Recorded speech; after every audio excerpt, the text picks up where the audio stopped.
Min kubik min maladoy, ançal emes min daragoy, sözlerim menin zalatoy, oy oy oy. Min kubik min maladoy, ançal emes min daragoy, sözlerim menin zalatoy, oy oy oy.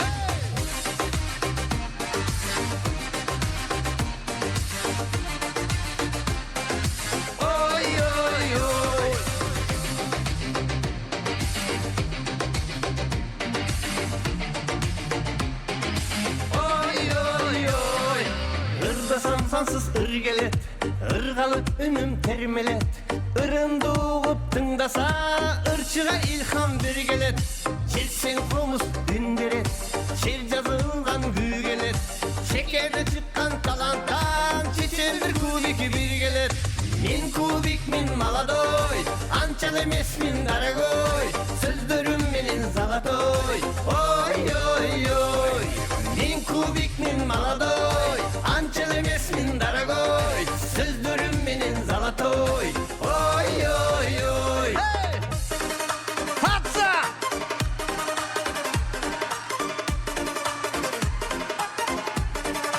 Hop hop!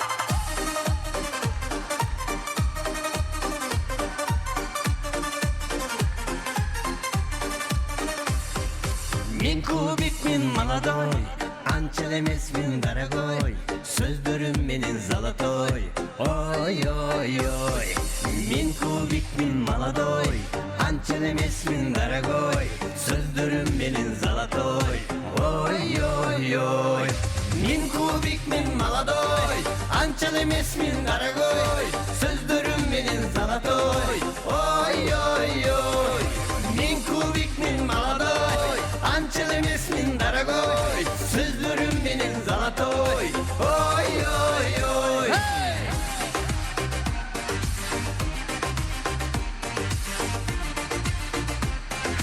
Oy oy oy.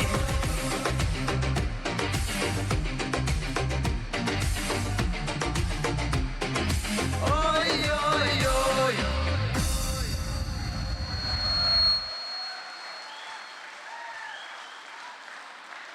Şapkılaçı bir. Bul жақтағыларчы сағындыңар ма? Мен дағы сілерді сағындым. Балкондағыларчы. Ассаламу алейкум. Алтын қылды қомыз болса четмекпін, алыстардан мен күй болып келмекпін. Егер болса қолымдағы сыйқырым, шы залда тұрған айымдарға мен арча жашын бермекпін. Саламатсыздар ба? Мына бүгін концертті мен баштап берің деп сұранғанынан келіп, шул концертті мен өзім шығып баштап атам. Бүгін білесіздер, менің концертім емес, бұл Нұрқат Доғдырбектің концерті. Сіздерге Атай Берс Жақсынақай Қодылдардың тобынан түзілген Жақсынақай майрамдық концерт тартылап жатабыз. Бишкек барсыздар ба?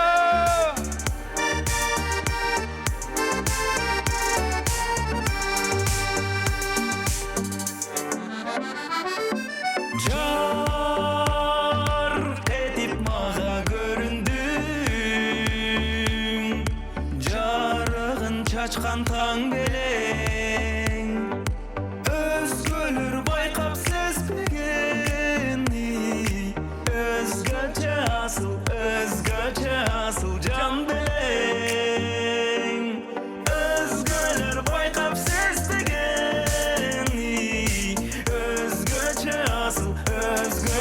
асыл жан белең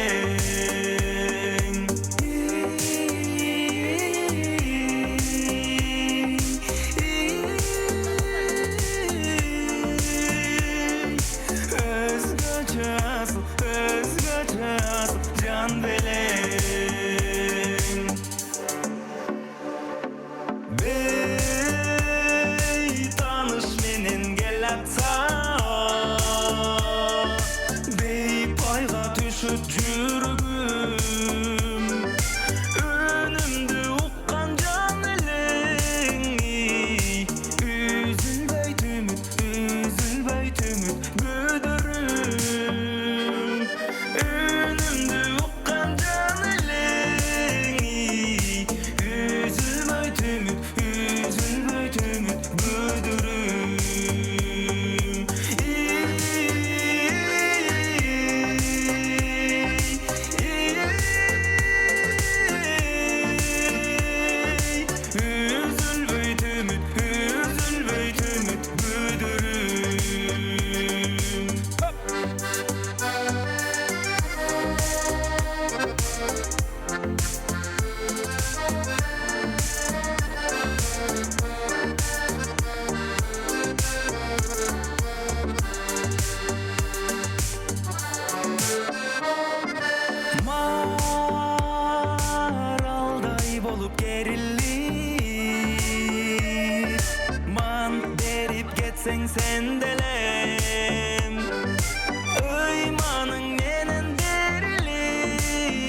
мықты қызматкерінің иесі Айбек Қасымов. Тоқтаңыздар. Кел Айбек.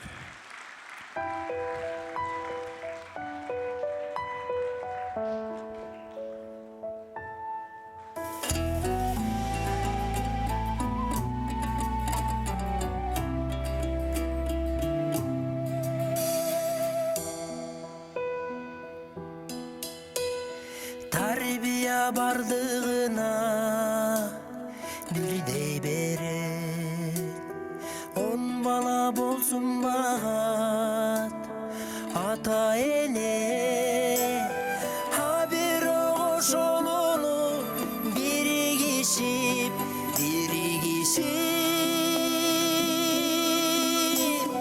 бағышпайт ата нені емінеге. Қол созып бір кездерде келе бір қарматмаға өзің жебе дегендер бор көтіріп үй жай күтсө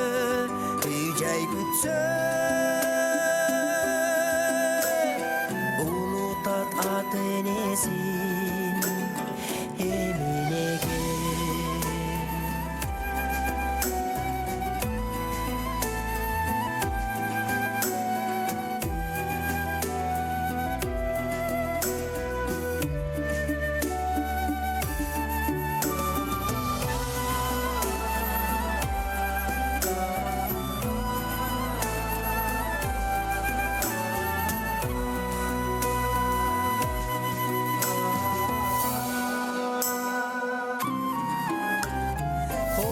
Таба дилеттү эмгек менен адамдык сапатыңды тилеп келген. Ай ушул адам болуп кетсинчи деп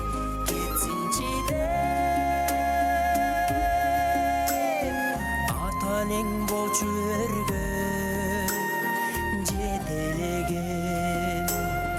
Көрүнүп эл көзүнө коройгондо бой болсоң ак теректей соройгондо карабай атасына энесине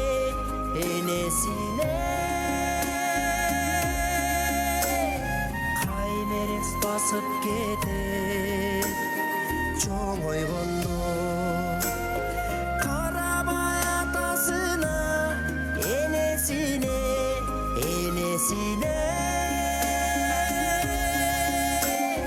Каймерес басып кетет чоңойгондо. Турмуш ор жүз каталык кеткен күндө ойло дос жаңылышты кылып жүрбө. Билсеңер ата эненин милдетинен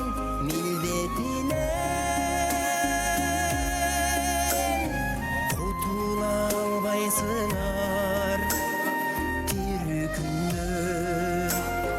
Билсеңер ата эненин милдетинен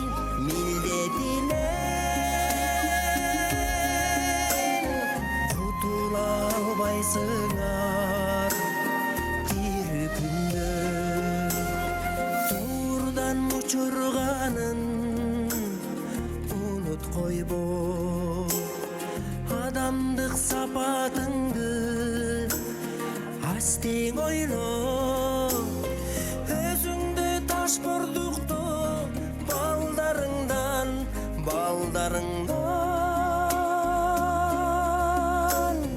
көргөндө күнбөгүн ушун ойлон.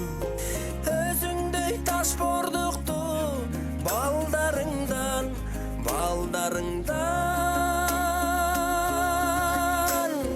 көргөндө күнбөгүн ушун ойлон. Көргөндө күнбөгүн болушун ойлоо.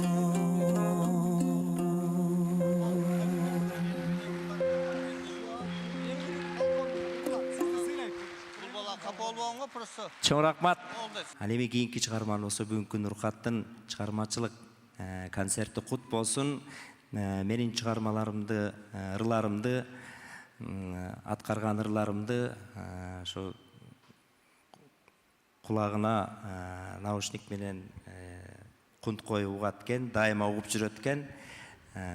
Менин концертиме келип катышып бер деген өтүндү эле. Анда Нуркатка чыгармачылык ийгилик каалайын. Аман болсын, ден соолугу чың болсын, чыгармачылык ийгиликтерди каалайлы. Анда кийинки чыгарма Аскар Исаевдин сөзүнө жазылган Атайбек Бөдөшов агабыздын Эңсөө деген чыгармасын ырдап берейин. Кабыл алыңыздар.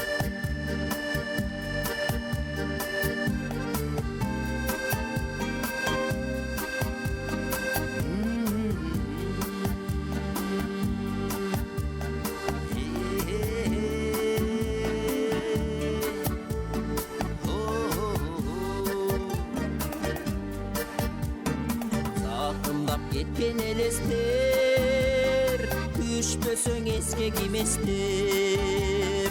Түшүрөп жүрсөм аралап, кызганлап терген белестер. Жалындап өткөн мезгилди, жаш алам көзгө эместер.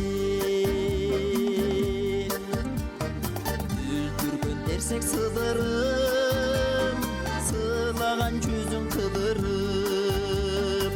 Эркелеп тостуң ошондо, тентисе тентек сыдырым. Сыдырым болбой эмнеде, ичимден тынгам сызылып.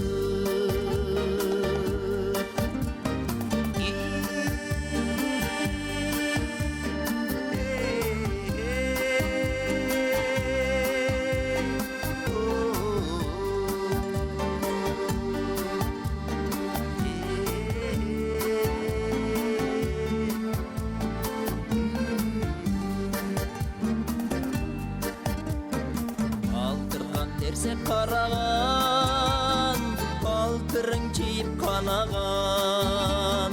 Карабаяга кечкенсиң, суктантып сууга жалаган. Суу болуп калбай эмнеде, ойлорго чөккөн маламан. Эзелки ойлор аламан, эрип караган. Жаштыктын жашыл элеси эмгиче кетпейт санадан. Азырда жүрөк сырт этет, кызгалмак көрсөм таладан.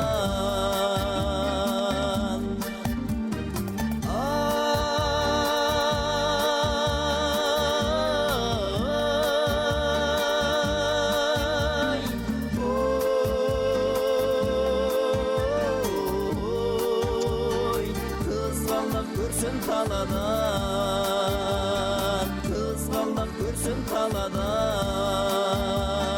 taladan, taladan.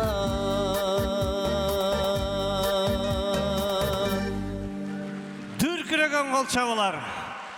Сіздердің қол чабыңыздар менен Нуркат Доктурбеков.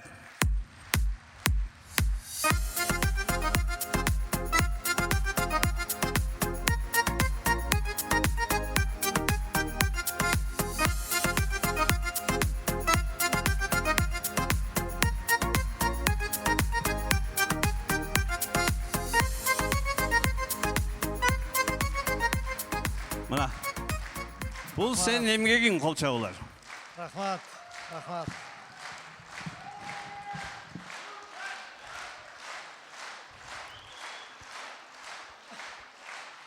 Рахмат. Эми күлдүрүп баштай берейин. Балкон, ассаламу алейкум. Рахмат. Бийиктикте отуруп, биздин үстүбүздөн күлүп атат. Мен балконго өзү негизи концерттерге барганда мен кичинекейим бала кезимде балкондон отуруп концерт көрчү эмесмин. Бияктан көргөн жакчы мага. Бирок мен агайым Рахман Разыков балкондон көрчү. Себеби бийик адамдар бийиктиктен көргөн жакшы көрөт да. Мына так что сиздер бийик адамсыздар. Түшүп кетпегиле. Буларды ушинтип мактап койбосом болбойт, арзан белет да. Азимхан деген бир кудул бар, тамашоочу, шаардык жигит, современный. Минтет мага, Нурхат аке, сиз Титаниктеги биринчи этаждын кудулусуз дейт. Сенчи десем мен 5-чи этажмын дейт. Деди эле мен айттым, зато биринчи этаждагы балдар 5-чи этаждын кыздарын эмне кылып коет билесиңби дедим. Так что этият кылып жүр дедим. Азыр бирөө жарымды концертке чакырсаң келбейт. Билет канча сом экен дейт. 500 сом десең, ай мен 500 сомго мен эдин сасам, бир ай бекер концерт көрөм дейт. Жакпаган артистим чыкса түрдүрүп жөрүп көрөм. Кааласам токтотуп алып көрөм дейт. Илгери артисттер концерт койсо эл көп келчү. Неге? Интернет жок болчу, Инстаграм. Азыр артисттердин бар Инстаграмда бар, ошон үчүн алардын концертине келген сиздерге кызыксыз. Себеби сиздер алар менен чогуу жашап атпайсыздар башта. Алда турганда сиздерге отчет берип турат. Биз турдук, тойго жөнөдүк, байнага жөнөдүк. Мына пара жакшы экен, жатайын деп атабыз, сиздер да жакшы жатыңыздар. Концертке келип не кылат? Жылуу үйдө жатып алып көргөн жакшы болуп калбадыбы? Мен бала кезимде билем, 3-чү классыбызда атамдын 500 кою бар, 1000 кою бар деп мактанган классташтарымды көрүп таң калчым эле. Азыр кичинекей балдар атамдын 500 кою бар деп мактанбай калды. Азыр мактанат. Мен 500 подписчигим бар дейт. 1000 подписчигим бар дейт. Ата апабыз менен жатабыз дейт элек. Азыр ата апабыз менен жатабыз деген киши жок. Кичинекей балдарым бар, телефон менен жатабыз дейт, телефон менен. Телефон берип койсоң болду, жата берет баягы бала. Бүт мына Инстаграм, интернет каптап кетти. Фейсбукка кирсең, Фейсбукта олтурган адамдар бүт трайбалисттер. Ар ким өзүн жакшы көргөн саясатчысын талашып, кырылышып отурган болот. Бир аксакал эшиктен кирип келсе эле небереси ыйлайт имиш. Чоңата урдап кетти, урдап кетти. Ой, балам, нең урдап кетти, эмнени? Айта албайм, урдап кетти. Урдап. Мен урдап кетти деп эшикке чыгып, малдарын караса ордунда турат, үйүнө кирип алтындарын караса ордунда турат. Кызым, айтчы, мен урдап кетти десе, баягы небереси айтат имиш. Подписчиктерим урдап кетти дейт имиш. Канча подписчигиң бар эле? 1600. Милицияга бар, арыз жазабыз дептир. Милицияга барып, акпаратты коюп, баланчай менмин. Менин 1500-650 подписчигим урдап кетти деп милицияга арыз жазган экен. Милиция айтып тур, аксакал 10.000 бериңиз деп тур, 10.000. Мен небереңиздин урдаган подписчиктерин ким урдаганын таап берем деп 10.000 алып, 3.000 сом менен гифке катышып, 4.000 подписчик таап берип коюптур. Мына заман ушундай болуп калды азыр. WhatsApp группа болуп бөлүнүп калды мана. Туугандар өзүнчө бир группа, бажалар өзүнчө бир группа. Ынтымактуу абысындар деген группа бар экен. Ойтой. Эч ишене албайсың, Темасы ошондой да, ынтымактуу абысындар дейт. Бая группага кирсең качып чыгасың бат эле. Айылдын кой кезүүсү деген группа бар экен. Кечинде коюң түгөл келбей калса, бөлөк кой жокпу деп коет экенсиң. Сүрөткө тарып сала берет экен, ушул беле деп. TikTok ойноп калды кыздар. TikTok. Кыздарга кирсең эле, TikTokко кирсең эле даратың бузулат. Бир аксакал айтыптыр, TikTokко кирсем эле тизелей калып тик турам деп. Аганы көрүп ин өзөт деген макал бар. Азыр биз агаларды көрүп өспөй калдык. Инстаграмдага деп, WhatsApp'ты жеңе деп, Facebook'ты жесте деп, WhatsApp'ты балдыс деп, YouTube'ты бабабыз деп калдык мына. Бирок ким кайсы соцсетте отурса дагы мен ойлойм, өзүнүн мекенинде отурганы жакшы. Ден соолукта отурганы жакшы. Өзү кыргыз отурганды жакшы көрөт экенбиз. Тура калсаң эле отуруп сүйлөшөбүз деп. туруп суу ичсең отуруп суу ич деп турмушка чыга албай жүргөн кыздарыбызды көрүп калсак, олтура бер, олтурган кыз ордун табат деп, ала качып кетсе олтуруп калыптыр деп, кичинекей баланы сүнөткө отургуш керек деп, кыргыз өзү олтурганды жакшы көрөт экенбиз. Ал эми сиздер кандай олтурасыздар?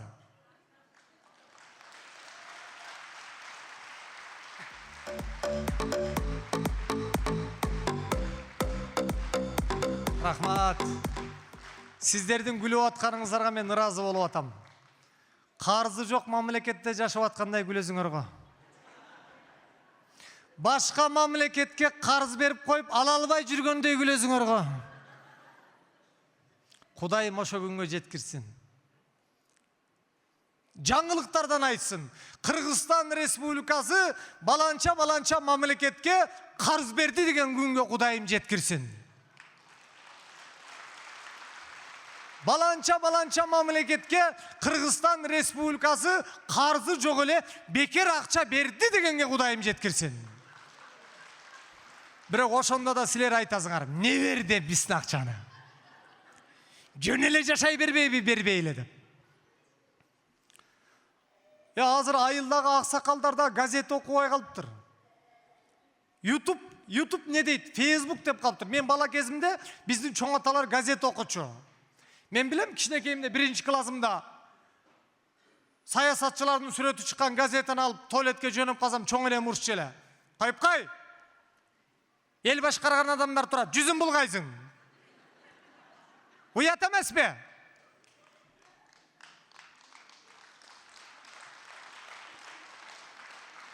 Деп чоң апам айбай урушчу эле. Биз коркчук, себеби эл башкарган адамдар деп. Азыр саясатчылардын сүрөтү чыккан газеттен алып бая күнү ошол жака жөнөп калсам, апам айтат, кайыпкай дейт. Кайнененин камырынан го деп. Неге апа десем, көчүңдү булгайсың дейт. Ошо жака да жарабай калыптыр. Чындыкты айтсаң эле элдер качып кетет да. Камера көбөйдү Бишкекте, камера. Бүт жер камера. Садикке барсаң да камера, мектепке барсаң да камера, үйгө келсең да камера, бүт жерде камера. Бир таксист камерага түшүп калып, камерадан кечирим сурайт имиш.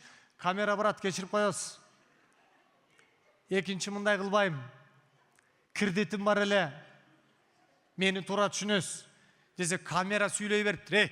Мен өзүм кредитке келгем деп. Камера өзү кредитке келген.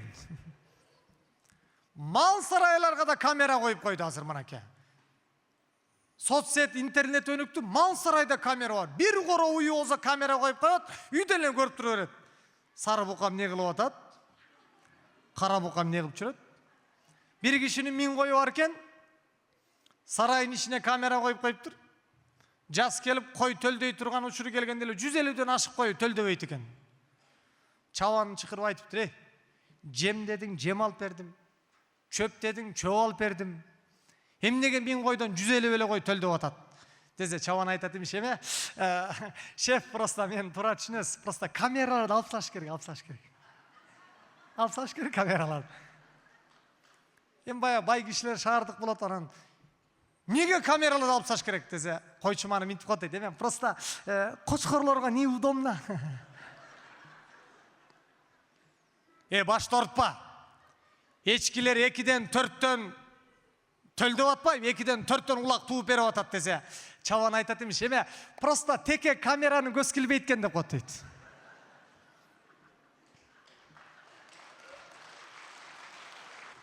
Бирок мен кыргыз текелери менен сыймыктарам. Биз кыргыз текелерди Европага экспорт кылып жөнөтүп атабыз.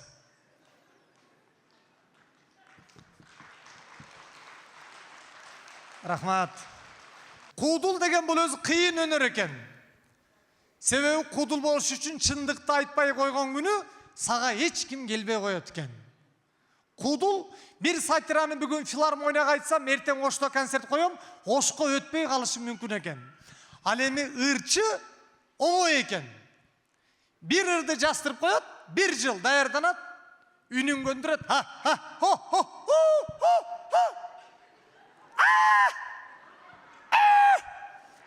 деп үндү даярдайт дагы, фонограммасын жасатат, болду.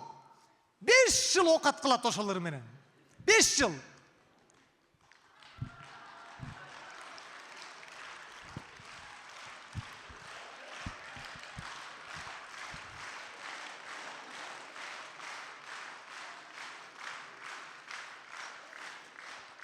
Куудул ар бир концертке чочуп чыгасың. Бүгүн мен чувствоваз юмору кандай адамдар келди деп чочудум. Кээ бирки жерге барып сатира айтып атсаң, минтип тура берет.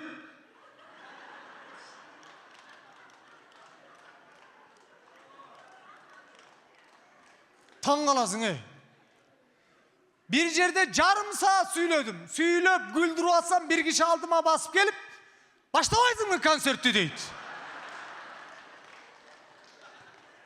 Концерт бүтөйүн деп калды.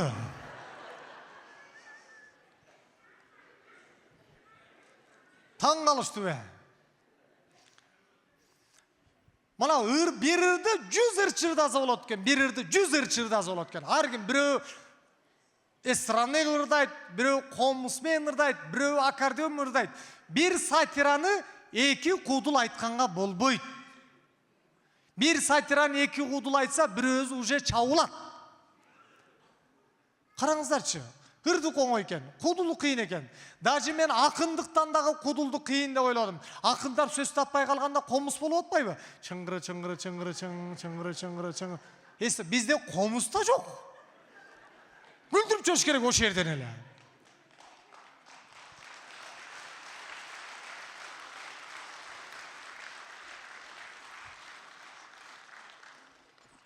Жыйырма актер баланы алып, 15 актер, 5 актрисаны алып, bir жерге концерт коюп барсам, чоң шаарга.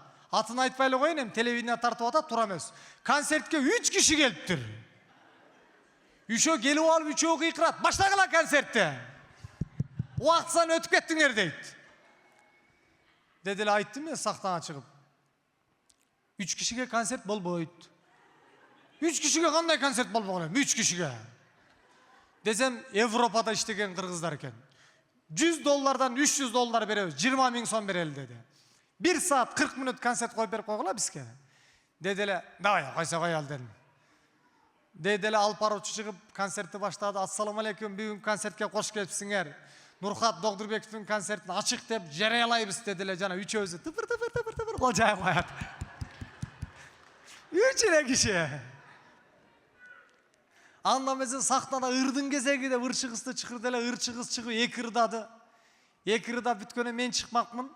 Мен чыксам үчөө мостой отурат. Үчөөн күлдүрүп атам, үчөө күлүп коет. Саясат жөнүндө бийиктиктен сүйлөп өтүп кеттим эле, үчөө түшүнбөй калды. Алардын деңгээлинде түшүп келдим. Күлдүрүп атам, ошентип кирип кеттим. 1 saat интермедиа ойномокпуз.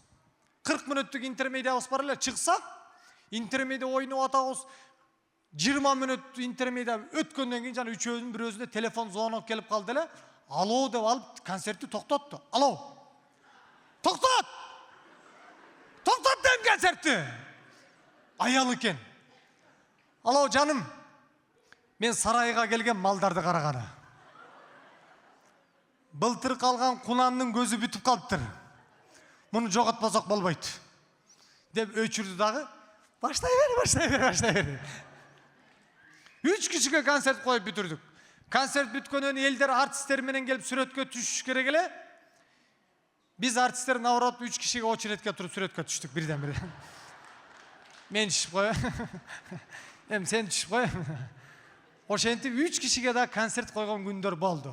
Мен билем ошол 3 киши кайсыл бир күнү устаттарыбыздын жашына барып, эмгек кылганда 3 миллион киши болуп күйөрман болоруна.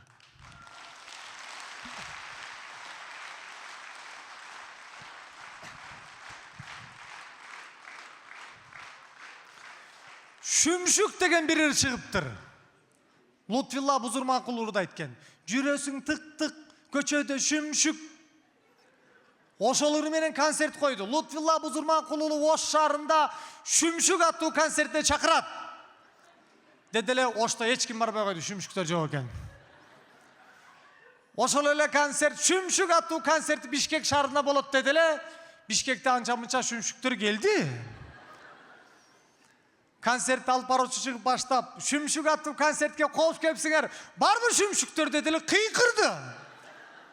Азыр моюн калып калыптыр элдер Шүмшүк экен.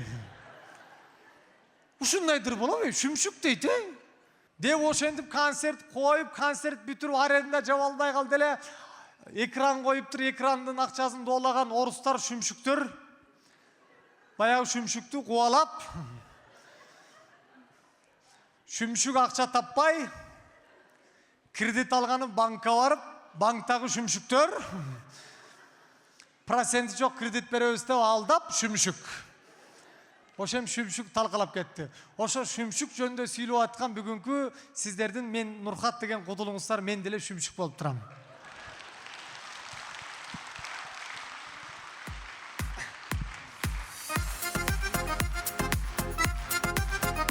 Рахмат. Рахмат. Карантинден аякканыбызга шүгүр айтам, оорудан аякканыбызга мынакей баары маскачан жүрүп калдык эле. Бир кичинекей бала сурайтымын шапасынан. Апа, менин атам ким? Десе апасы.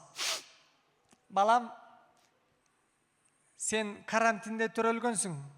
Атаң маскачан жүргөн. Атаңдын ким экенин сен эмес, мен билбей калдым дейтимиш. Карантин маска көп кишиге кыянатты калып келди. Бир магазинче же банкрот болуп калып карантинде карыз берип, күйөөзү келип, карыздарыңды чогултпайсыңбы? Кантип чогултам, баары маскачан болчу дейтимиш. Карантин кыйдады мына көп кишини мына. Бири-бирин тааныбай калышты карантинде. Мына азыр оорудан сакай болуп турабыз. Бир шаардык чал концертке ушул филармонияга келип калып, өзүнүн байбичесин аябай сыйлайт имиш. Ак суу куюп бере калып, салфетканы алып, оозун арчый калып, байбичесине гүл бере калып, кол чапса кошо чаап сыйлап атса, айылдын кемпирлери көлүп калып, бая шаардык абушка кызыгатымыш. Эми абушка кимдики болду экен, я? Деп кызыгып атса, аркасынан бир айылдык абушка минтип кот дейт. Ал өзүнүкү эмес деп кот дейт.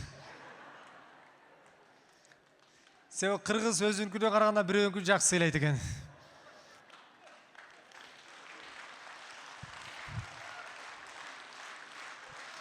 Мен себеби тойлордо да көрүп калам да.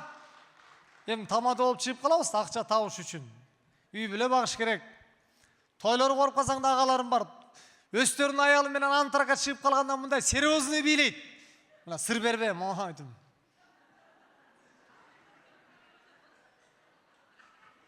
Тимene тоотпайт аялым. Чоочун аялы менен бийлеп калса өлдү.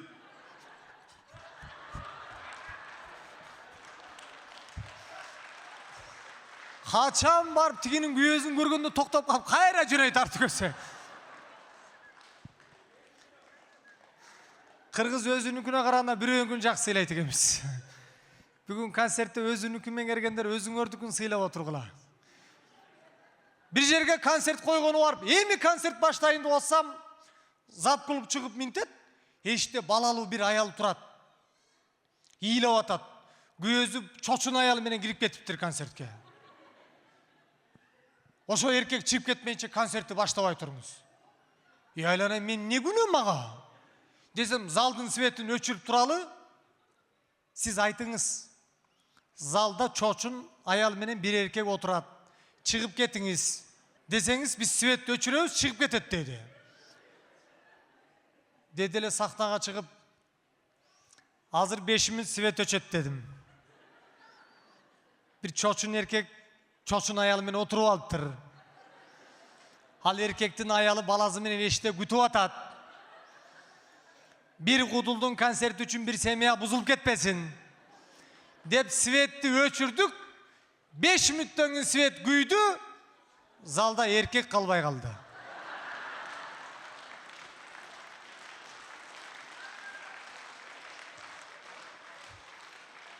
Бүгүн нормально эле келдиңиздерби?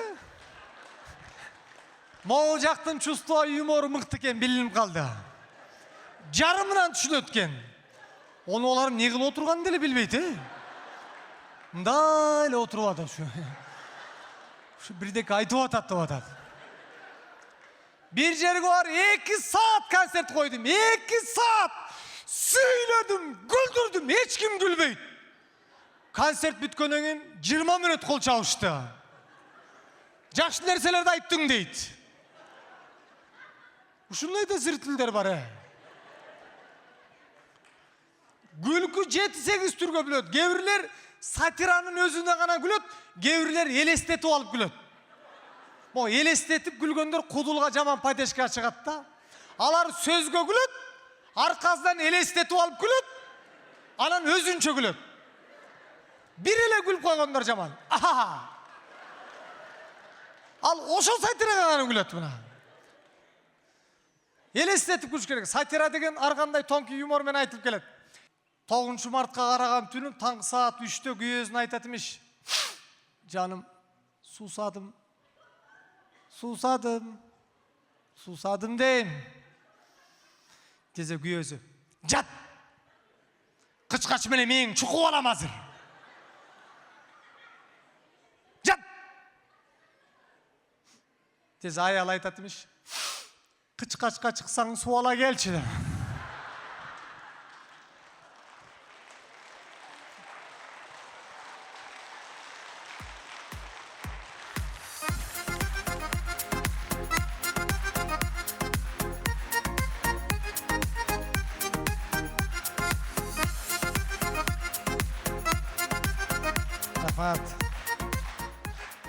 Gülnara Raymaleva. Ak suyum sen elin o, senin başka çok elin o. Kucağıma bekem kızsın, suyamın dep ayçın o. Ak suyum sen elin o, senin başka çok elin o.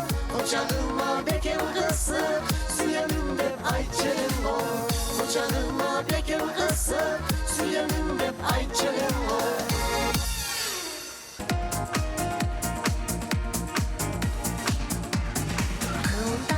Қойсаң сен қойсаң, қырғы еп болып мен қонсаң, Құдайға жоқтыр арманым, қалашқан жарым сен болсаң. Құдайға жоқтыр арманым, қалашқан жарым сен болсаң. Құдайға жоқтыр арманым, қалашқан жарым сен болсаң. Сен болсаң қойсаң сен қойсаң, тұрымтай болып мен қонсам. Тұрмышқа жоқтыр арманым, табышқан жарым сен болсаң. Тағдырға жоқтыр арманым, табышқан жарым сен болсаң. Тағдырға жоқтыр арманым, табышқан жарым сен болсаң. Сен болсаң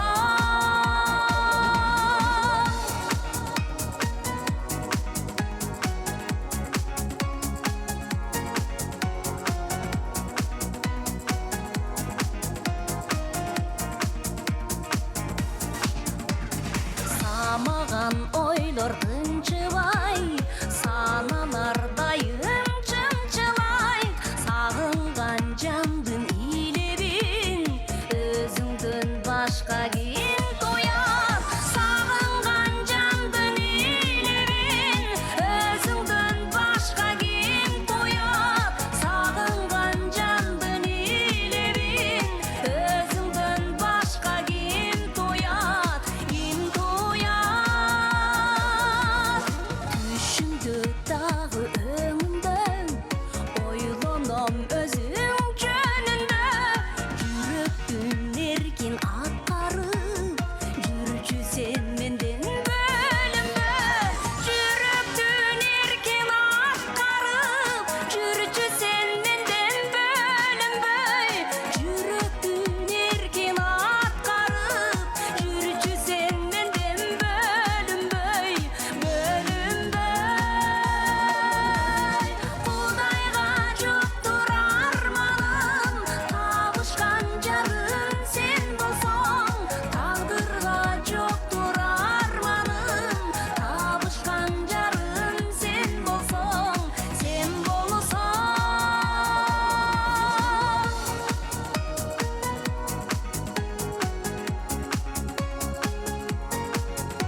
Кандайсыңар достор?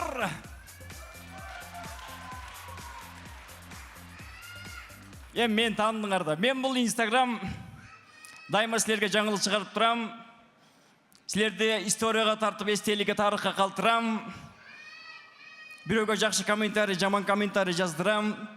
Біреуін ұрыстырам, біреуіні мас қылам, біреуіні хит қылам. Мен Instagram.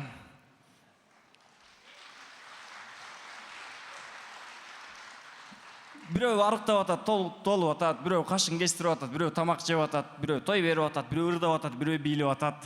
Анткені барын көріп тұрам, мен Instagram.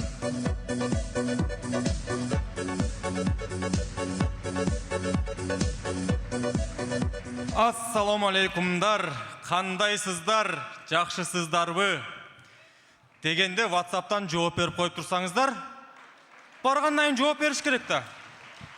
Мисал үшін, ушул WhatsApp сіздерге өтө керектүү интернеттердин булагынын бири. Турабы? Колуңарда турган нерсени жакшыраак пайдалана албайсыңар. Жазып койгула, ала кол сурап койгула. Instagramга караганда мына WhatsApp турат го. Пайдалангыла го. Илгерки заман болсо эмне кылат элеңер? Көгүчкөн учуруп, колуңарда турган нерсени жакшылап пайдалангыла. Болды. Көп сүйлөчү сен.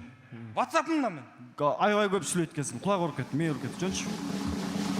Мен тұрам ғой, мен.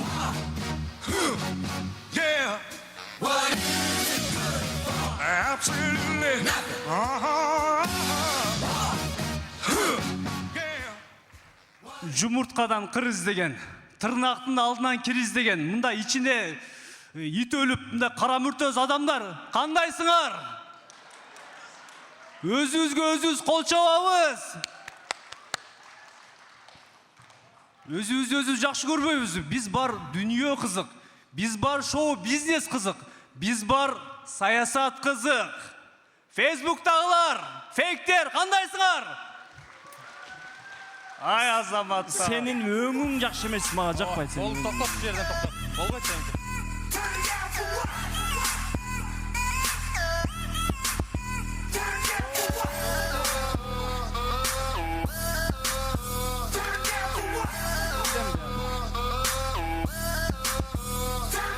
Ай, TikTok.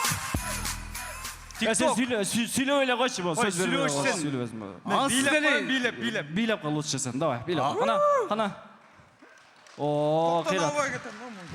Ай, ел жұрт. Ансызден ұшыл TikTok-тың айынан біздің мұғын өлі отады. Мұна, мен айтайын. Психологиясы өлді жаштардың. Facebook, пожалуйста, сөйлей тұршы. Мұна, елге не керек? Елге Instagram керек, тұрауы? Керек пе? Мен керекпін мәселерге? Айланайындар. Керек мұнда. Instagram, сен керек болғанмен бұяқта мұндай өзінде бір жақшы аккаунт ашып, иншаллах, әлхамдулилля деп қойып тұрып, анан башқа бір фейк аккаунт ашып тұрып, ошоға кіріп жазыш керекті. Трайбалистер керек. Ошондой мына менде бар. Демек, мен керекмін. Үчөңөртен кереңер жоқ. Мына WhatsApp керек, WhatsApp. WhatsApp'та. Эй, WhatsApp, сен айылдағы ауысындарға ғана керексің. Жаштарға керек емессің мұндай. Жаштарға Facebook керек. Қолданмай қалам көп болды. Кем болай? Ей, қоғамды бұзғандар. Бері келші.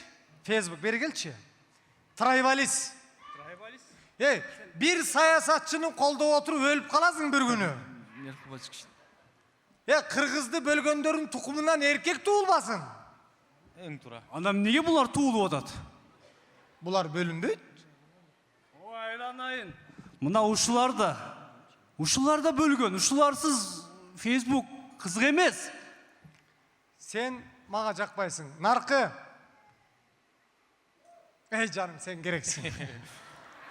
Ассаламу алейкум, Wi-Fi-ға, қандайсыз? Ой, Жақшы Инстаграм. Мен Instagram. Мен барын көріп тұрам. Мен сезіп тұрам. Біреу арықтап атады, біреу толып атады, біреу семіріп атады, той беріп атады, тамада сөйлеп атады, ырдап атады. Мен Instagram. Бары менде. Комментарий жаздырып атам, ырдатып атам, хит қылып атам, біреу ішіп атады, біреу мас болып атады. Бары менде. Мен Instagram. Instagram, сен звездаларға керексің. Қарапайым елге керек емессің.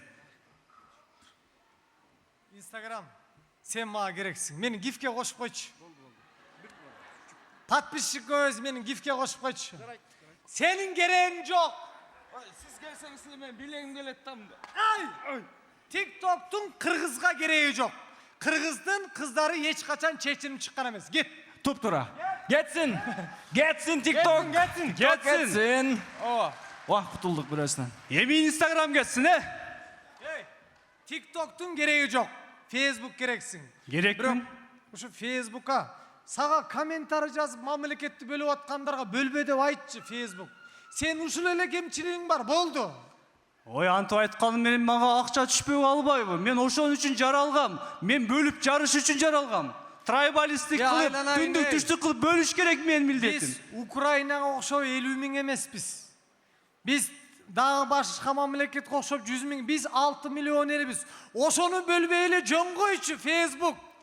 Eldi bölböçü, eldi. Бөлбөйүн деп өздөрү бөлүнүп атпайбы? Bular bölünböyt. Bulardın arasında tupoylar var, oşoları bölöt. Мына бөлгөн үчүн силер чыксаңар кол чабат, биз чыксак кол чаппайт. Бул бөлүнгөндүк эмес эмне? Bular aynı bölünböyt. Facebook. Oşonu ele toktotsoң жакшысың, жакшы. Бул азыр да айтышып атат да. Эме, Буга WhatsApp. сүрөт негизи. Сенде де косяк бар. Булардын атасы ушундай, тукуму ушундай. Тукум уругу. Facebook бүт. Tukum oşonday, тура. Sen молодец, история калтырасың. Кыска сүйлөйм. Тарыхка Достор деген калтырасың. көп сөз көп айтам. Салам достор. Ова. Sen Instagram жагасың мага. Молодец. Рахмат, рахмат. Желаю удачи вам. Спасибо. Много жить. Я понимаю все. Отлично. Я тоже признаю Instagram. Президент экөөбүз окшош эле сүйлөйбүз. Орусча. WhatsApp. Сенде де косяк бар. Айтыңыз. Sen үй бүлөлөрү бузуп коюп атасың. Видео звонок дегенди өчүрүп салчы. Өчүр. Видео bir жаштакай адам менен отурсаң, видео звонок келет. Ошону өчүрүп сал, болду. Мен үчөөңөрдү мен колдоном. Үчөөңөр мага керексиңер. Үчөөңөр мага эмес, могу калайык элге да керексиңер. Ооба.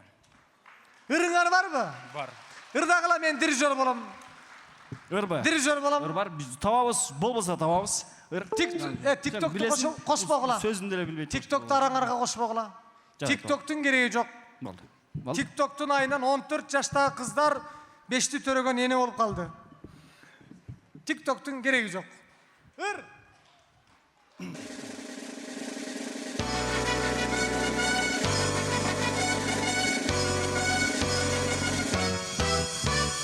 Anglia'da internet болгондо айланып ал бүткүл жашоого.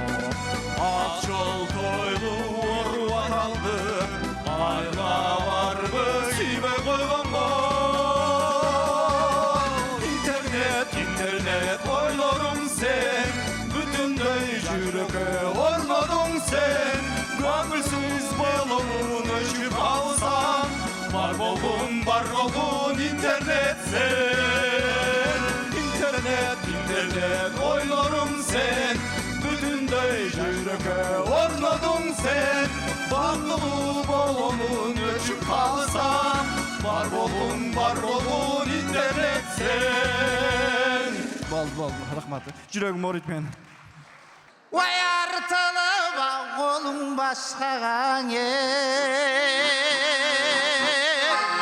жалырып сүйлөп жатыпсың, жактырбай сени жатса даң сүйүнүн күчү керемет олдо жалын тат экен ай башкага ой башкагаң ай башкагаң ай башкага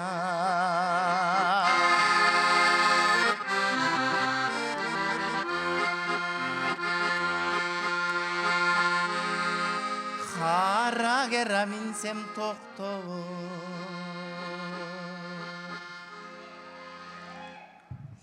Капталга деле малым оттобой тей Калкымдан сулуу көп көрдүм мен Карегин ай сага окшоп өйтей Халкымдан eng сулу көп көрдүм Карегин ай сага окшоп өйтей окшоп ай окшоп өйтей ой окшоп өйтей ай окшоп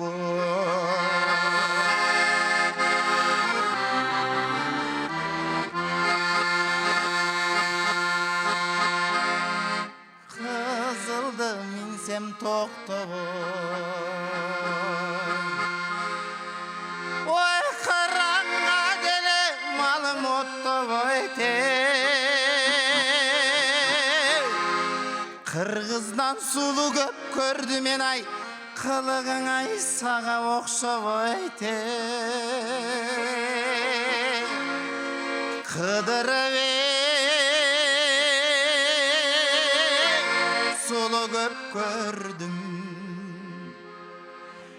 кылыгың ай сага окшоп өйтей окшоп ай окшоп өйтей ой окшоп өйтей ай сапсем окшоп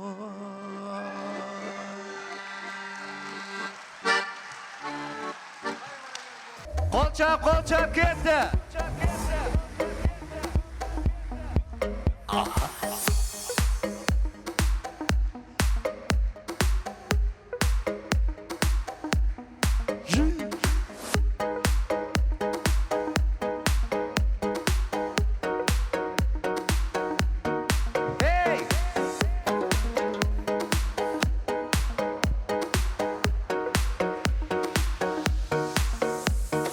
Bir kelgen ömürde Jürek tüküründe Olmasın jamandık Ötkende künde Assalamu aleykum Momun musulman Aytayın sözümdü Okçu bir tuğan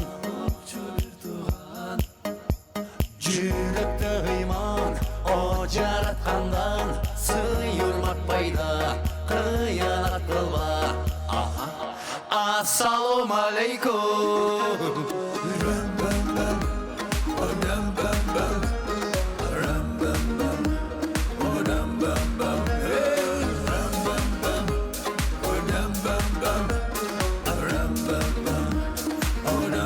Жақшыға жанашып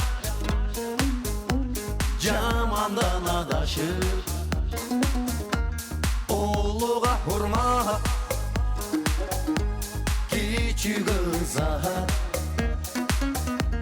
Yürekte iman O jaratkandan Sıyırmak payda Kıyanat kılba Assalamu aleykum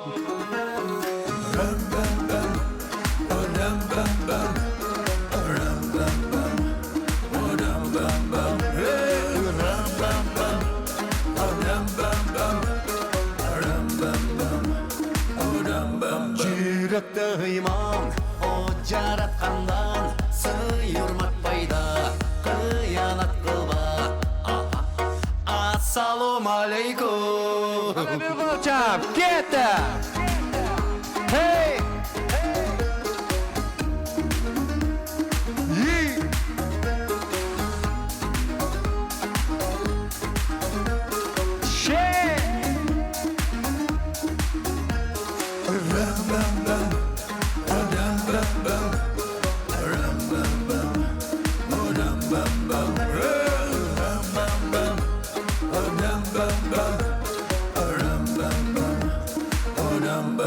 Assalamu aleykum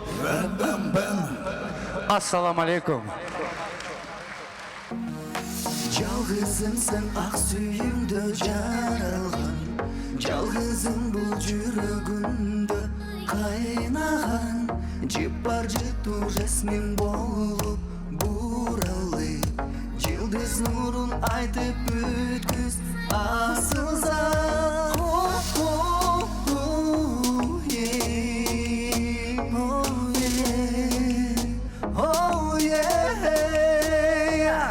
Жалғызым жамалым, жарқыным, сүйгүлім берші маған, жүрегімді ашылбаған асыл зат тұсыларымды жан ашшы маған.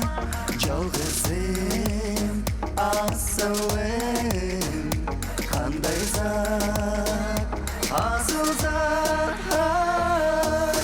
Шамтыр отырауыз. Настроение бар ма, жаштар?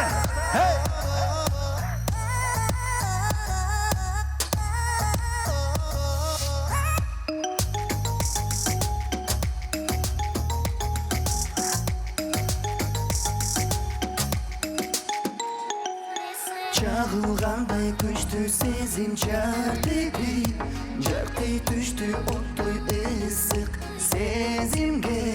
Жалғыз сенсің жан дүйнөмө дем берген, таңшып тұрған талантымды жандырған.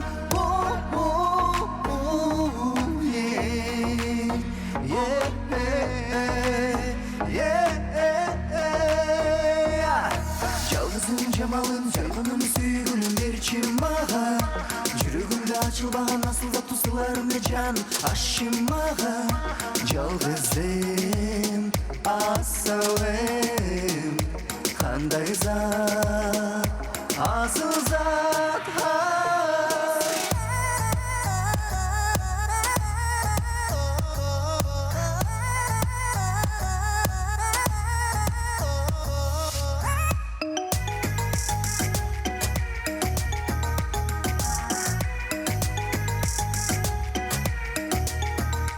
Жалғызым асылым, қандай зат, асыл зат.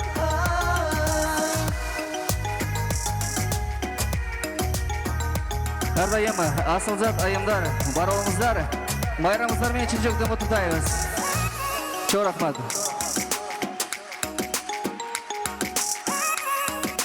Илгери биздин улуттук оюндарды биз жакшылап ойлонбойт экенбиз. Биздин ата бабаларыбыз улуттук оюндарды укмуш бир философия менен чыгарыптыр. Мисалы, кыз куумай деген оюн бар. Жигиттер кыздарды кубалап кетет. Кыздар качат. Дыркырап качат. Азыр кыздар качпайт.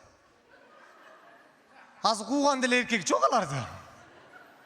Азыр кыздар наоборот сени кубалап кетет, чечинип алып. Ушундай болуп калды заман. Кыз куумай карасаңар, кыз качат. Биздин ата бабалар, биздин кыргыздын кыздары душмандын колуна түшүп жем болуп калбасын деп, оюн аркылуу душмандан качып кетиш үчүн ойлоп таап койгон экен. Атты менетте качып кетет, жигит кубалайт. Жетип алса бетин өбөт. Бетин өптүрбөш үчүн кыргыздын кызы салаңдаган үйрүдө жүргөн айгырды камчы шилеп качат. Bir bet ko. Bir bet üçün ölüp kalsam ne olur? Karaç Kırgızстан kızların beti de namuslu bolgan. Kayra jigitти kovalaysың deyt. Жетип kalsan kamçı menen çabasың deyt. Karaç filosofiyana. Koğuz bizsin erkekler uktap kalsa düşman gelip. Kılıçты kolgalatta kovalap jetip kılıç menen bir çabat. Hazır bana kız kuymay bolbay kaldı. Hazır kızları fit minip alıp, maşina minip alıp gaydan kaçat. Gay жетip kalsam ne kılat bilbeyim. Konserti kayradan menin uşu ustatımdın şakirtteri Rahman Razıkov деген kişinin Rahman akedetçi şakirtteri uşu kişi ağay dep aytıp ağay atqa konup kalgan sakta törüne çakıram. Saktanan tapkan kesipteşim bir tuğanım Bolsunbek Sakeyev.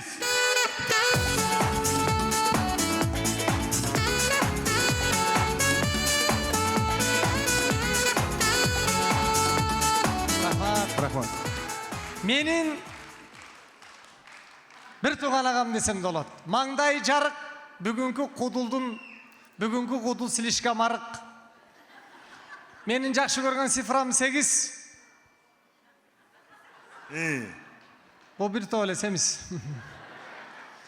Telegeyi tegiz, el gürüp ata, siz çıkanda jırgap tegiz. Rahmat.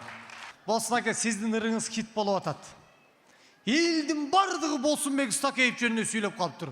Болсынбек Ыстакеевдин жанагы най. Соткаларда, TikTok'ta hit. 20 жылдык сактада тарыхы бар, кыргызга эмгеги сиңген кудул. Ыстакеев Болсынбек. Rahmat. Азиянын чемпиону айткан деле айтты го эле. Кандайсыздар, жакшысыздарбы? Доллар канчага чыгыптыр? Я. 98? 100? Бакыш. Доллар деле карып калыптыр. Нурхат жээним деп коем. Себеби агайдын группасында 5 абышка 5 кемпирди Гүлжайна жетектеп, ана бул Гүлжайнанын колунда иштеп калды. Мен 5 тапан жалаң эркек балдар. Bir günü Bırat deydi. Sen kандай Bırat?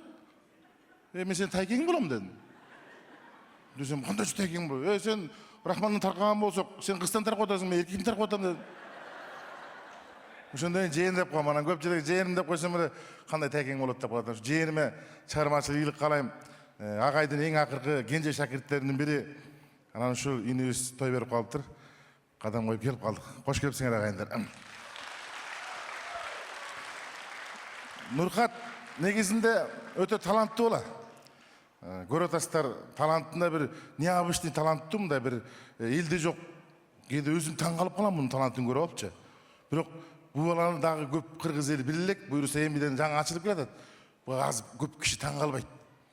Кудай буюрса элдин жүрөгүнө киргенден кийин буга таң кала берип чарчайсыздар да. Өтө таң калыштуу бола. Негизи бирок кыргызды өзү таң калтырыш кыйын да. Туурабы? Кыргыз өлүп барса таң калбайт. Bir атактуу болуп, мейли bir академик бол, мейли профессор бол, кыргыз үчүн эч ким эмессиң. Бу дүйнөдөн өтүп кетсең гана о дейт. Көзү барда баркы деле жок бизде. Мен таң калдым, неге ушундай? Өзбек казак туугандарда баш көтөргөн уулун кызын ушундай келип эли көтөрөт. Вай, дагы кичине калды. Иште эл үчүн деп көтөрөт да. Биздики тескерисинче. Баш көтөргөн инсанды бутунан кармап алып, вай деп. Айырмасы эмне? Өзбек казак тууганда бирдей эле Түркия элдербиз. Айырмасы эмне деп аябай изилдеп көрдүм. Изилдеп ойлонуп таптым. Неге кыргыз эл таң калбайт десем, көрсө кыйындарды көп чыгарган эл кыйындарга таң калбайт экен. Ушундай көрөнгөл эл экенбиз.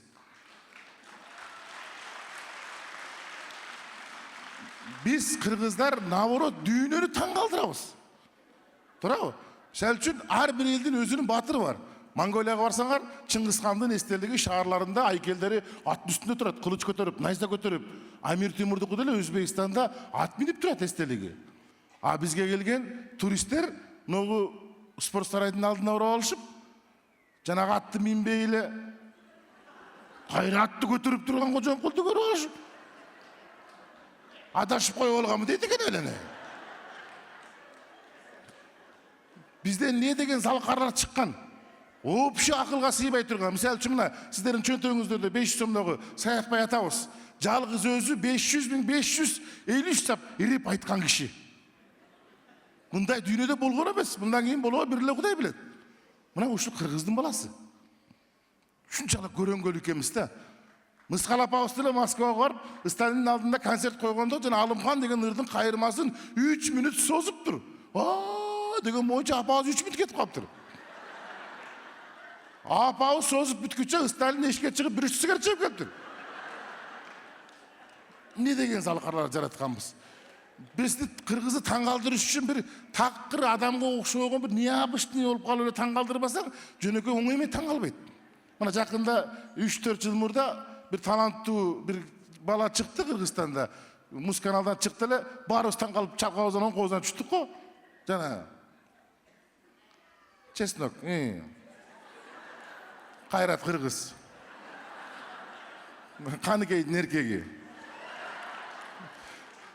Oşo jigit tep kamal jigit mi? bir insan, mümkün adaşıcı. Bir ırmene Kırgızistan'a düğün bolup ketdi. Hazır al kişinin tanımagan kişi yok Kırgızistan'da. 7 yaştan 70 yaşka çeyin büt tanıydı. Ne degen talantlı ejek ağaları sürüt. 10 yılda, 20 yılda belge ırdap şunday. Çuçuğuna jetki ırdap jöröt, bir de Kırgız tangallik. Şunda oylap kalam da kantip tangaldırsa olur. Misal üçün daha bir 3 kız çıkkan. Alar mintip sakınaga çıkıp, el aralap, kızmattılık kılgan emes. Bolgon ele kameranın aldına gelgen. Şunda gelgendağı çaştı şunday jaygandağı kıska minli yupkanı giyip duruyor öyle albarstı meni bastı. Ana meni albarstını bastım dedi. Çiçala ölüp kalal dedi koruz. Öyle bunun atenesi var mı? Koy dep koyma öyle ne. Bizim ministerlik kayaktı kara odat dep. Uşuğa çeyini ayttık. Men de cinim geldi Kırgız katarı. Kişine akılga sıybagan Kırgız'ın mıyzamda yazılbagan mıyzamlarını ırdap koyup dur. Dep şuntip жүрелен ойлондum бирөөгө домат коюш үчүн аны ал жөнүндө жакшыраак билиш керек экен да. Ана кыздардын баары эле сөгүп атты эле. Мен да сөгөйүн деп ойлонсом, кыздар түрлөрү ташыптыр. Мынтип атпайбы? Сөзүнө маани бердим да, албарсты мени басты, анан кийин албарсты бастым дейт. Анан башталды дейт. Башталат да. Аба жетпейт. Жаныңда эле ойго турган таанышынча ойго өтүп койбойт. Башталбай эмне анан? Анын үстүнө албарсты кандай адамды басат? Биринчи таза жүрбөсөң, шыпырылбаган жерге жатсаң, daaratың жок болсо, албарсты любойун басат. Анын башка иши жок. Только келет, кесин жатканда гана, бас дедин. Ана тигиники жок, тигини бас дедин. Болду, кыздар daarat жок ырдап коюптур, басып коюптур, болду. Таңгалыштын кереги жок турганда. Рахмат. Ана мен дагы өзү чыгармачылык аябай жаңылыкты сүйгөн жанр болот экен да. Ана мен дагы жакында концерт коюп, күлкү иммунитетти көтөрөт деген аталышта коюп, анан элиме бир жаңылык кылайын деп бир жаңыр жазгам. Жана Нурхат айтып аткан ырды. Анан интернетке чыгарып койсом, ойго кое, мунун сөзү шумдук экен деп, аябай сөзүнө маани берип атышат элдер. Анан эмне жөнүндө деп сурап атышат. Эми бул азыркы соңку Кыргызстандагы окуялар боюнча да, бирок айта албайм.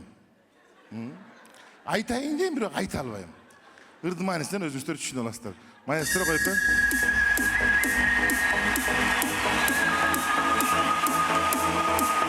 Коштоп турабыз, а?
Рахмат.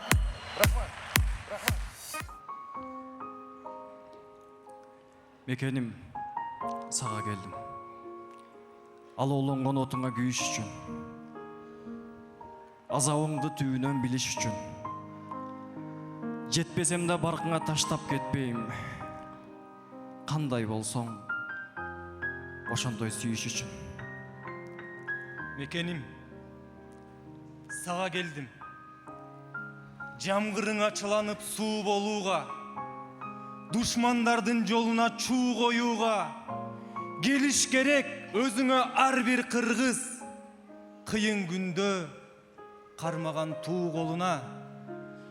Мекеним, сага келдим. Канчалаган кас душманды баскандырсың. Кайгы тартып санаага баткандырсың. Билем, сенде миллион мендей жан бар. Эх, Кыргызстан, сен мен үчүн жап-жалгызсың. Мекеним, сага келдим. Акбар Кубанычбеков. Тизгиндеп, ал бууттанган сууну мингем. Булкунтуп суудан чыккан бууну мингем. Анткени аргымагын энчилеген атамдын камчы саптуу уулумун мен. Манас Алымбаев.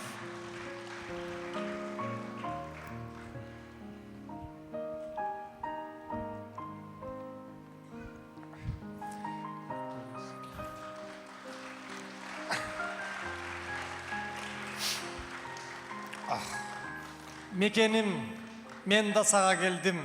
Күлкү тартуулап концерт койгону. Мекеним, сага келдим. Кодул болгону. Чындыкты моюнга алган кыргызым, чоңдоруң ит болду.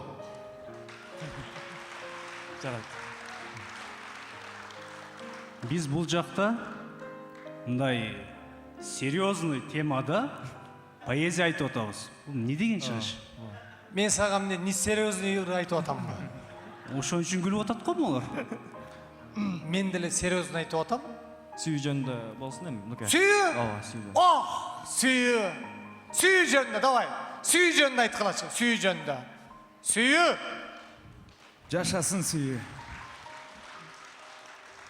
Алгы Осмоновдон баштайлы. Сүйүү эмне сүттөй таза колукту. Ансыз анан алтын өмүр толукпу. Ошондуктан эң алгачкы жас сүйүү Бермет, Жакут, Каухар кийип жолукту. Кучактадым, өптүм, кыстым боорума. Бул турмуштан өлгөнчө бир болууга. Бирок сүйүү эң жалганчы нерсе экен. Кош, деди да от карматты колума. Экинчиси андан сулуу, андан жаш. Жалынына жана турган жансыз таш. Анын көркү миң бир түрлүү көрүнүш. Мен андыктан кайра кумар, кайрамас. Сүйгүм келет. Жаш жандырып, жаш болуп. Жашымды алдап, жаш кайыңдай мас болуп. Жалын чачкан, жанар тоодой отуңдан. Чыккым келет, жанып чыккан таш болуп. Алыкул Осмонов. Эх, сүйүү. Карантинде сүйүшкөн сүйүү. Мен алгысты сүйүп калдым. Ал дагы мени сүйүп калды. Анын апасы мени сүйдү, мен апам анын атасын сүйдү. Бирок тиги кыз маскачан экен, тааныбай калдым. Сүйүү. Сүйүү бар жерде ынтымак бар. Сүйүү бар жерде бой бар. Жашасын сүйүү. Рахмат. Жыйынтыктай берели.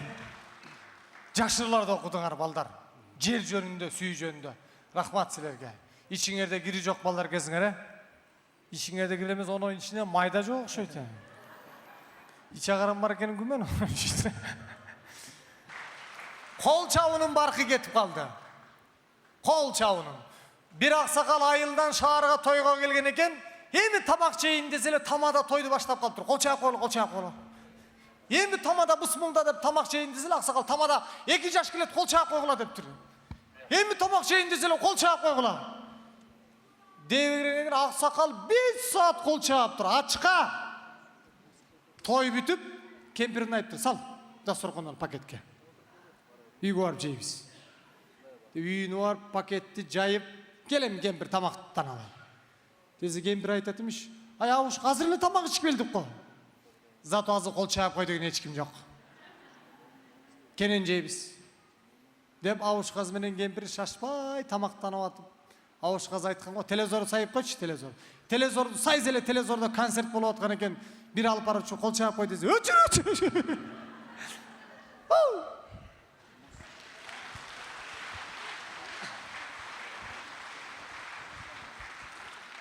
Azır aktörlordun Kırgız eline gereği çok bolup kaldı. Azır el özü sizler aktör bolup kaldыңыздар. Men kız uzatуу toylarga barganda taң kalam. Kızdın apası saat ровно 11:55'te iyilaydı. Актриса? Ага чейин ыйлабайт. 11:55'te баштайт. Еще ыр кеткенде баштайт. Актриса, даяр актриса. Ырчы кыз келип, менин кызым бара кой, бакытыңды таба кой дегенде баягы кыздын энеси актриса да ыйлап баштайт. Кошумча канча түштү болду экен. Аренданын жообу. Бүт. Актриса болуп калды. Актер, актриса таң каласың. Кичинекей балдар да актер болуп калышты. 1 жаштагы баланын туулган күнүндө 1 жашта бирге чыккан бала ошонун туулган күнү менен куттукташат. 50 киши чогулуп алган. Бирге чыккан Айдар өмүрлүү бол. Көп жаша. Айдардын келечегинде кең болсун. Алып коелу. Айдар нештеки иш жок. Бешикте жатат. Уктайт. Bir алкаш аялы да жок, туугандары жок, өзү жалгыз калып калыптыр туулган күнүндө. 49 жашка чыгыптыр. Өзүн өзү куттуктайт эмиш. Мен Абдыкадыр күскүнү карап алып 49 жаш туулган күнү менен өзүмдү өзүм куттуктайм. Абдыкадыр сага дүйнөдөгү болгон жакшылыктарды каалайм. Сен жакшы адамсың дейт эмиш. Келем Абдыкадыр Нурмат алып коеюн, өзү алып койгон эмиш. Bir ырды 100 ыр чырдап салган экен, баягы ыр чарчап, чумоозу чыгып, үйүнө кетип баратса, эптеп баягы 100 ыр чырдап салган, үйүнө кетип баратса, bir тойдон чыккан bir мас кармоо алган эмиш. Мен сени ырдайм дептир. Ой, мен чарчап калдым, мен 100 ыр чырдап салды. Ар ким ырдай бер, мен чарчап калдым десе болбой, алып келип баягы ырдаган экен. Азаскандай Чубак Сатаев деген обончу болгон, ошонун жаштар бийлеп деген чыгармасын аткарып берели. Сакта төрүнө менин кандосум Амантур Мусаевди чакырам. Кол чабуулар болсун. Амантур Мусаев. Рахмат. Менин жакын досум, кандосум Амантур Мусаев. Нурбеков. Раз. Бүгүн тойдо кыз бала, эртең элеңер чиген, эне болор балага, карылыкка баш ийген, кошчуларсың дайрага, карындашым бүгүн той, кел бийлеп койса дага. Жаштар бийлеп жатса бүлдөп, карындашай суранарым, бирге жүр деп, жаш кезиңде ойлоп күлдеп. Жаштар бийлеп жатса бүлдөп, карындашай суранарым, бирге жүр деп, жаш кезиңде ойлоп күлдеп.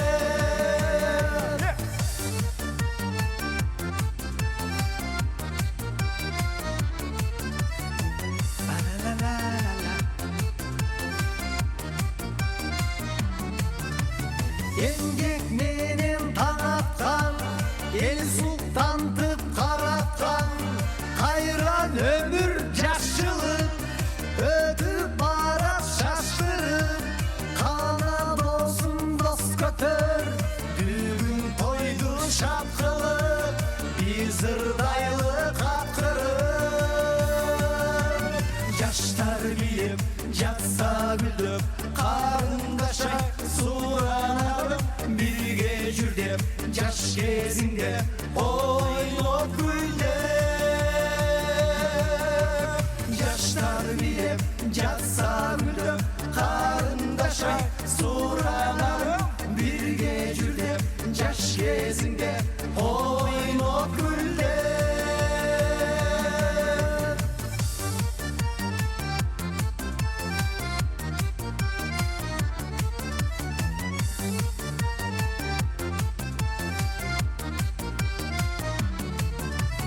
күлкү менен таң аткан шаттык жандап бараткан кайгурбулар достор ай жаштык өтөт турбайбы кайгырганда не пайда өтө электе бул өмүр кел билели ырдайлы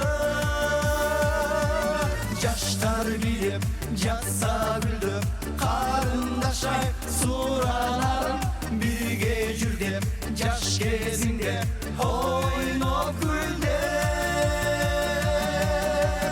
жаштар билеп жатса гүлдөп карындашай суранарып бирге жүр деп жаш кезиңде ойноп күлдөп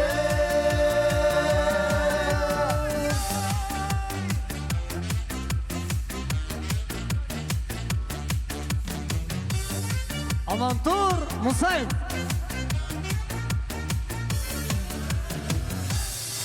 Амантур, келсең бияқа досым. Бұл Амантур досым екеуіз бала кезден чоғып театрдың оқу жайға келгенбіз. 16 жашыбызда. Бұл актер болам деп келген, мен қодыл болам деп келгем. Сен бардық клипте бар екенсің.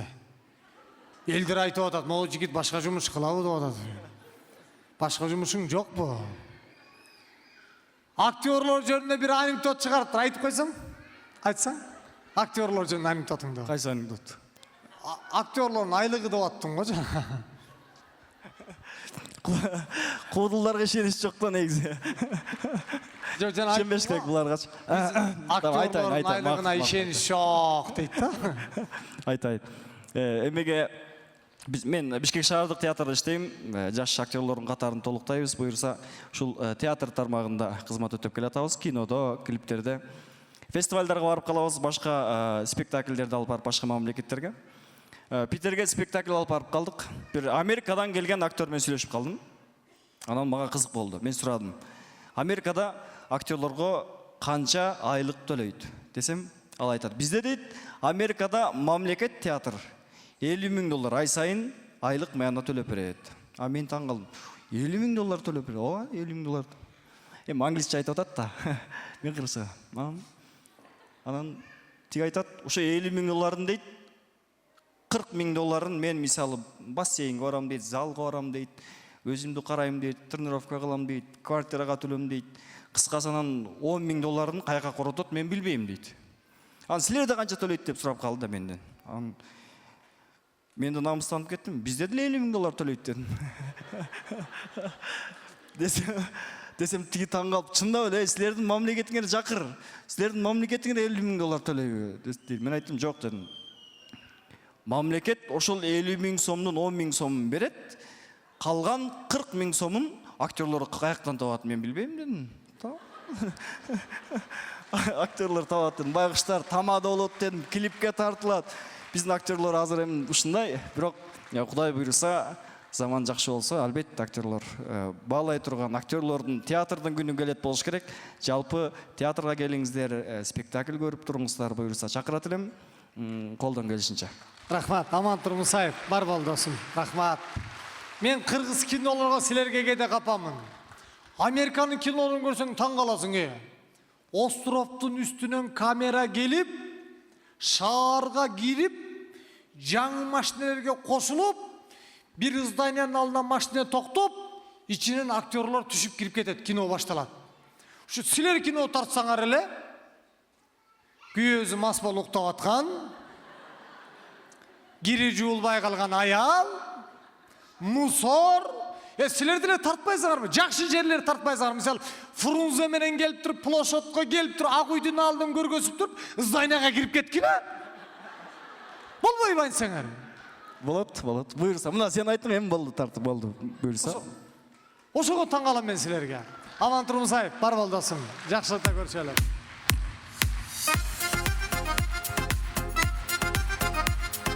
Bir baykem, рахмат. Bir baykem айбай жини келип аялына bir аялымды коркутуп коеюн деп аялына айтат эмиш. 5 аял алам мен, 5. Эсиңен чыгарбай, 5 аял алам. Десе жеңем да кудул неме го? Мага десе 7-ни ал, 7-ни. Десе байкем айтат эмиш. 6-чы базар күнү эз алайынбы деп. Азыр концерт койсоң эле чайы барбы дейт, пайы барбы дейт. Элдин бардыгы чай концертке көнүп калыптыр. Чыгарма үчүн эч ким келбейт, чай концерт. Чай концерт мода болуп калды. Bir жерде концерттин күнөкөрүн чыкырсаң, чай концертте.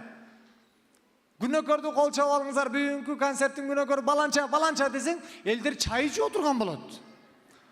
Мурун баланча концерт тартуулайт, коноктору бул катышат деп айтчу эле, азыр наоборот болуп калды. Баланча артист концерт тартуулайт, чай концертинде жылкынын эти берилет, шорпо берилет, манты берилет. Болду, ошо концертке барып калдык. Bir остановка чайхана, экинчи остановка аптека, үчүнчү остановка чайхана, төртүнчү аптека. Мына, аптека. Мен өмүрү профессорлордун чайханада аш жегенин көрбөптүрмүн. Азыркы замандын профессорлору чайханада аш жеп отурат, колдору май. Профессор. Ким ишенет ага профессор экенине? Бүгүн концертте биздин сатирлар жакпай калышы мүмкүн. Сахнанын жасалгасы жакпай калышы мүмкүн. Артисттер жакпай калышы мүмкүн. Ошондой көрүүчүлөргө айтып коерум, сиздер дагы бизге жакпай калышыңыздар мүмкүн. Колдон келсе бири-бирибизди жактырып кетели. Эмки концерттен көрүшкөнчө сак саламатта аман эсен болуңуздар. Ар бириңиздердин үйүңүздөрдө күлкү болсун. Бар болуңуздар.